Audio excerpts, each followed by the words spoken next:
কিন্তু পাচার বন্ধ হয়েছে তাহলে রিজার্ভ বাড়ছে না কেন? মানে যে এটা বলা হচ্ছে যে শেখ হাসিনা সরকারে যখন শেখ হাসিনা ছিলেন প্রধানমন্ত্রী, তখন প্রতি মাসে $1.33 বিলিয়ন অর্থাৎ বছরে $16 বিলিয়ন বিদেশে পাচার হয়েছে। প্রশ্ন হচ্ছে যে আপনারা 7 মাস ছিলেন, এই 7 মাসে তো আসলে এই ডলারটার পাচার হতে পারে নাই, সেই ডলার থেকে আসলে জমা হয়েছে, এই ডলারটার আসলে কি অবস্থা? $16 বিলিয়ন পাচার হয়েছে, এটি আসলে আমরা একটি শ্বেতপত্র প্রণয়ন কমিটির কাছ থেকে পেয়েছি। ডক্টর দেবপ্রিয় ভট্টাচার্য শ্বেত প্রণয়ন কমিটিতে ছিলেন। ডক্টর সালাউদ্দিন আহমেদ। না, যেটা পাচার হয়েছে এখনো পাইনি আমরা, তো আমরা প্রাণপণ চেষ্টা করছি। এটাকে লোকজনকে আইডেন্টিফাই করা হয়েছে এবং এটা ব্যাপারে লিগাল প্রসেস আমরা শুরু করব। আন্তর্জাতিক বিভিন্ন ইস্যু, বিশেষ করে ব্রিটেন একটা টিম বাংলাদেশ ব্যাংকে আসছে, ওরা টেকনিক্যাল অ্যাসিস্ট্যান্স দেবে। আর মোটামুটি কাজ এবং মিউচুয়াল লিগাল অ্যাসিস্ট্যান্স কি হবে সেটাতে আমরা গত সপ্তাহে প্রধান উপদেষ্টার সাথে ওনাকে আমরা ব্রিফ করেছি সমস্তটা। এটা এক নাম্বার। আর দ্বিতীয়ত হলো অলরেডি আপনার যারা পাচার করেছে তার মধ্যে 11টা খুব সেন্সিটিভ কেস, যেটা 1 নম্বরে আছেন আগের প্রধানমন্ত্রী। 11টা কেসকে এটা পার্সু করবো আমরা খুব সিরিয়াসলি। তারপরে অবশ্য অ্যান্টি কারাপশন কমিশন ডিসিশন নিয়েছে 200 কোটি টাকার উপরে যারা পাচারে ইনভলভ হয়েছে তাদেরটা ধরবে, কিন্তু প্রায়োরিটি হলো 11টা। এর মধ্যে সামিট গ্রুপ আছে, এর মধ্যে আপনার এই তো এসালাম আছে এবং শেখ হাসিনা ওনার অ্যাকাউন্ট আছে, সবগুলো মিলে এইটা একটা। আরেকটা যেটা হয়েছে ইতিমধ্যে কিন্তু যারা বড়রা তো আছেই এবং মাঝারি যারা টাকা পাচার করে তাদের সবাই পার্সোনাল অ্যাকাউন্ট ফ্রিজ করা হয়, তাদের কোনো অ্যাকাউন্টে অপারেটিভ না, কিন্তু তাদের বিজনেস অ্যাকাউন্ট ফ্রিজ করা হয়নি। কারণ বিজনেস অ্যাকাউন্ট গুলো ফ্রিজ করলে ব্যবসা বাণিজ্য বসে যাবে। যেমন সালমান রহমানের বেক্সিমকো ফার্মাসিউটিক্যাল, শাইন পুকুর এবং অন্যান্য বিজনেসও তারা করতে পারবে না। যেমন সামিটেরও এগুলো কিন্তু ওপেন আছে, তো ওটা বাংলাদেশ ব্যাংক ট্র্যাক করছে। তো সব দিক দিয়ে কিন্তু আমরা একটা টাকাটা আনার চেষ্টা করি, তবে একটা মেসেজ গেছে, এটা সবচেয়ে বড় একটা শিক্ষা, যে এইরকম যদি টাকা পাচার করে কেউ ভবিষ্যতে, এরা পার পাওয়ার কথা না। কারণ যথেষ্ট তাদের কষ্ট ভোগ করতে হচ্ছে। কারণ অ্যাকাউন্ট ফ্রিজ করার মতো জয়েন্ট অ্যাকাউন্ট আছে ওয়াইফের সাথে, সেগুলো বন্ধ। কারণ আমাদের কাছে বহু রিকোয়েস্ট আছে, ছেড়ে দেন আমার ওয়াইফের কষ্ট। না, এটা ইন্টারেস্টিং। কিন্তু আমি আরেকটা জিনিস একটু জানতে চাই, যে যদি এই 7 মাস টাকা পাচার বন্ধ থাকে, অর্থাৎ এই 7 মাসে ওই হিসাবে $9.31 বিলিয়ন বাড়তি জমে যাওয়ার কথা, এটাকে আসলে আমরা এরকম সরলঙ্ক করতে পারবো, যেহেতু পাচার হয় না?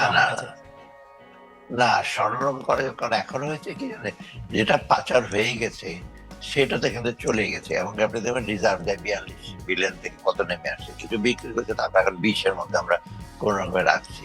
অতএব দেশ এই বিদেশিটা আইসা পাচ্ছি না। আর দেশের যেটা টাকা থাকার কথা, মানে যে ওরা যে কিছু পাচার হয়েছে দেশে, সব টাকাই কিন্তু সব পাচারে চলে গেছে। যেমন এক্সাম্পল, একটা ব্যাংকের চেয়ারম্যান প্রায় 60% টাকা সব নিয়ে চলে গেছে, আরেকটাতে প্রায় 50%।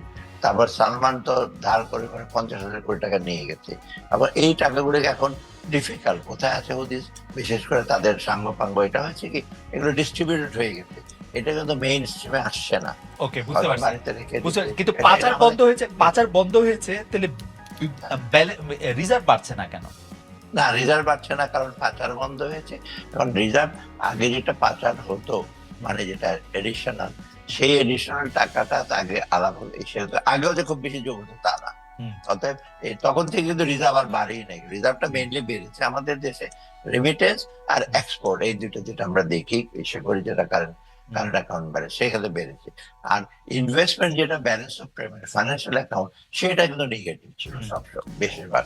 অর্থাৎ ইনভেস্টমেন্টটা হয় নাই, এই টাকাটা যারা বাইরে এবং এই টাকাটা তো ফাইন্যান্সিয়াল ইস্যুতে আসে না মেইন স্ট্রিমে।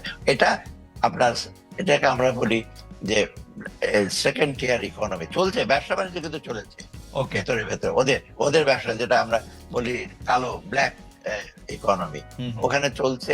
এখন এই টাকাটা তো ব্ল্যাক ইকোনমিটা বন্ধ হয়েছে এবং সেই টাকাটা তো আমরা ট্রেস করা ডিফিকাল্ট হচ্ছে কোথায় চলে গেছে টাকাটা। এই জন্য আপনি দেখবেন ব্যবসা বাণিজ্যের কিন্তু মন্থর গতি আসছে। শুধু ব্যাংকের টাকা দিয়ে তো, ঋণ দিয়ে তো ব্যবসা বাণিজ্য চলতো না, চলতো বেশিরভাগ ওদের ব্ল্যাক ইকোনমি, ওই টাকাটা দিয়ে অনেক ব্যবসা বাণিজ্য চলতো। ওকে, আচ্ছা, অতএব এই যে, হ্যাঁ, গত 15 বছর আর্থিক খাত নিয়ে এরকম ব্ল্যাক ইকোনমির কথা নিয়ে বা নানা ধরনের অভিযোগ রয়েছে।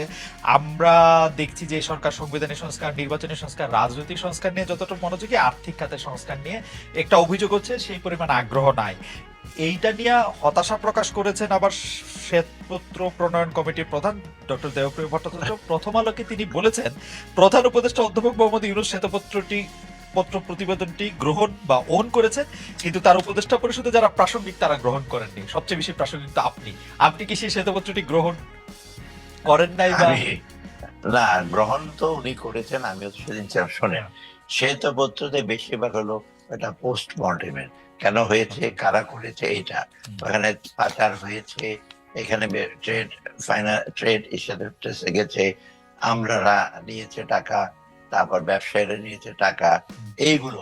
অতএব এগুলো একটা অ্যামাউন্ট বলেছে। আর প্রেসক্রিপশনে যেটা, মানে প্রেসক্রিপ্টে যেটা রিকমেন্ডেশন, সেটা থেকে আমরা টাকা নিয়ে আসেন, আপনারা এসে ট্যাক্স বাড়ান, কমান, এইগুলো। অতএব এইগুলো কংক্রিট না যে আমরা যে নেই তা না, কিন্তু এখন এটা অনেকে মনে করছে যে ওনার সাথে কথা বলে সবার সাথে কথা আমরা নেব। পলিসি কিন্তু পাবলিক ভিউজ ওর সাথে নেওয়া যায় না। আমরা নিয়েছি কগনিজেন্সে, এবং আমি ফাইন্যান্স মিনিস্টার একটা জিনিস আমি বলি, আমি তো কম কথা বলি, ভেতরে ভেতরে কিন্তু অনেক অ্যাকশন নেওয়া হচ্ছে। এটারই চিহ্নটা আপনি দেখবেন, এই রোজার মাসে এবার সবচেয়ে স্থিতিশীল। এটা কি হঠাৎ করে চলে আসছে নাকি? তারপর ব্যাংকগুলি মোটর ফিরে আসছে, ইসলামী ব্যাংক যেমন টার্ন অ্যারাউন্ড করছে। অত হচ্ছে, ওদেরটা যে নেই এটা ঠিক না। ওরা যেটা চেয়েছিল বা মনে মনে চেয়েছিল যারা এইসব ইকোনমি, ওদেরকে আমি একটা টাস্ক ফোর্স করি।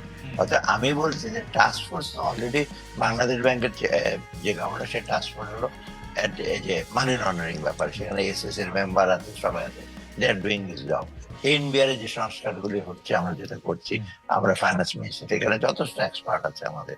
আমার ফাইন্যান্স ডিভিশনে 11-12 জন পিএইচডি আছে, additional secretary, who have got practical knowledge, মানে বাজেট ব্যালেন্স কিভাবে হয়। এখন যদি অর্থনীতি তাত্ত্বিক দিক দিয়ে তো আপনি অর্থনীতি পরিচয় নিতে পারবেন না। তো অর্থাৎ এইটা আমাদের একটু, যে আমরা তাদের ডাকি নাই কেন, ডাকি না, কিন্তু ওদের জিনিসটা কগনিজেন্স নেওয়া হচ্ছে। আরেকটা জিনিস, আরেকটা আপনার রিপোর্ট আসছে, সেটা হলো আপনার প্ল্যানিং কমিশন, ডক্টর ফেরদৌসের নেতৃত্বে।